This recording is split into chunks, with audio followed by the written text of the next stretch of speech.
بسم اللہ الرحمن الرحیم۔ آج ہم آپ کو سورہ اخلاص 10 مرتبہ پڑھنے کے اجر کے بارے میں بتا رہے ہیں۔ اعوذ باللہ من الشیطان الرجیم، بسم اللہ الرحمن الرحیم۔ قل هو اللہ احد، اللہ الصمد، لم یلد ولم یولد ولم یکن لہ کفوا احد۔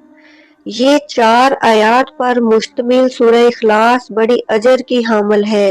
ہمارے پیارے آقا صلی اللہ علیہ وآلہ وسلم کا ارشاد گرامی ہے کہ جس نے 10 مرتبہ سورہ اخلاص یعنی قل هو اللہ احد پڑھی، اللہ تعالیٰ جنت میں اس کے لیے ایک محل بنا دیتا ہے۔